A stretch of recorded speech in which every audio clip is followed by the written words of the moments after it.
નમસ્કાર વિદ્યાર્થી મિત્રો, એક્સલન્સ ઘટીમાં તમારું સ્વાગત છે।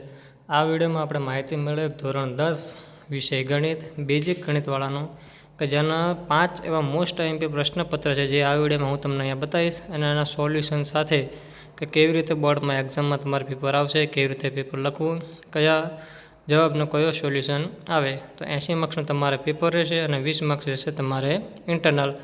નીચે દેખાય છે પ્રકરણ અને ગુણભાર, મતલબ કે કયું ચેપ્ટર કેટલા માર્ક્સનું રહેશે।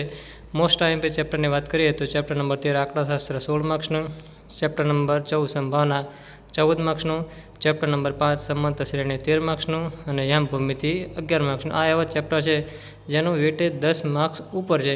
બાકીના 800 એવા તો ખરા, પણ જેને કશું તૈયારી ન થતી હોય એ ખાલી આ 3 ચેપ્ટર કરી લે, આંકડાશાસ્ત્ર, સંભાવના, સમાંતર શ્રેણી, તો પણ 30 થી 40 માર્ક્સ ઉપર એના માર્ક્સ મળી જાય છે। શરૂઆત કરીએ આપણે તો 24 માર્ક્સના તો તમારે એમસીક્યુ રહેવાના છે અને બાકીના તમારા ક્વેશ્ચન। શરૂઆત કરીએ આપણે પ્રશ્નપત્રનું। પહેલાં તો માળખું તમને ખબર જ છે કે વિભાગ બીમાં શું, સીમાં શું, ડીમાં શું, કેવી રીતે તમારે એમાં આવશે। પહેલા નંબરનું પ્રશ્નપત્રની શરૂઆત આપણે કરીએ તો આ પ્રશ્નપત્ર છે માર્ચ 2025નું, જેમાં તમારો ઉકેલ સાથે એટલે કે જવાબ સાથે અહીંયા છે। આ છે તમારો વિભાગ એ, જેમાં સામે પીડીએફમાં દેખાય છે એ રીતના તમારો સવાલ જવાબ છે। વિડીયોને પોઝ કરી અને તમે લખી શકો છો અથવા તો વાંચી શકો છો।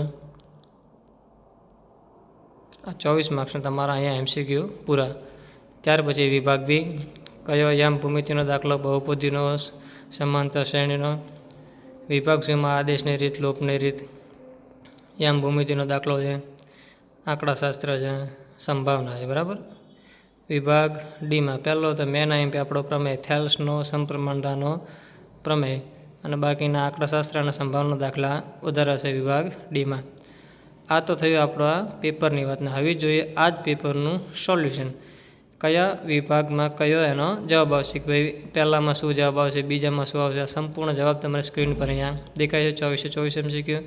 ત્યાર પછી વિભાગ બીનો સોલ્યુશન સાથે કે ભાઈ 25માનો જવાબ કયો, 26માનો જવાબ કયો, લાઇનમાં તમારે દેખાય છે સામે સ્ક્રીન પર જોતા હશો તમે। આ આખું સંપૂર્ણ એનું શું છે સોલ્યુશન। વિભાગ સીનો એવી રીતે સોલ્યુશન, આદેશની રૂપની રીતના દાખલા છે, સ્વાધ્યાયના બધા જ દાખલા છે, કોઈ પણ બહારનો દાખલો છે જ નહીં। યામ ભૂમિતિનો દાખલો છે, ઉદાહરણ પૂછેલું હતું। અહીંયા છે આપણો વર્તુળનો લંબવાળો પ્રમેય।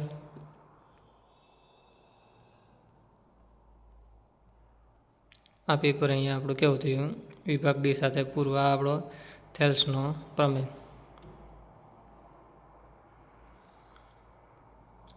વિડીયોને પોઝ કરીને તમારે લખવું હોય તો તમે લખી શકો છો।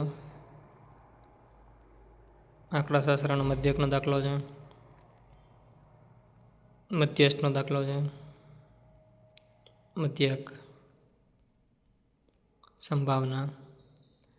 એ પ્રશ્નપત્ર 1 અહીંયા પૂરું થયું। આ બીજા નંબરનું પ્રશ્નપત્ર નંબર 2, જેમાં એના 24 એમસીક્યુ નાના સવાલ જવાબ। ત્યાર પછી વિભાગ બીમાં કયો દાખલો ક્યાં પૂછ્યો છે તે, સેમ એવી રીતે વિભાગ સી અને વિભાગ ડી।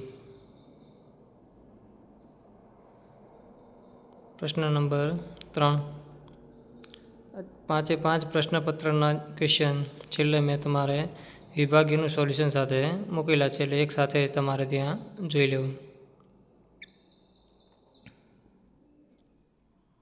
આ મોસ્ટ આઈએમપી પ્રશ્નપત્ર પેપર છે, એક વખત તમે સોલ્યુશન કરી લો તો ધાર્યા કરતાં વધારે માર્ક્સ તમે મેળવી શકો છો।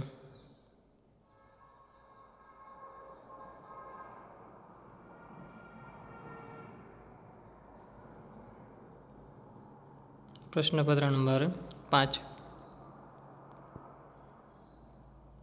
વિભાગ સી, વિભાગ ડી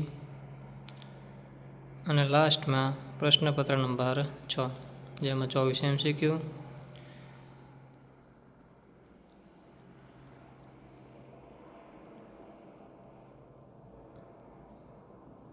અને વિભાગ ડી અને આ આવી ગયાના સંપૂર્ણ ક્વેશ્ચનના આન્સર।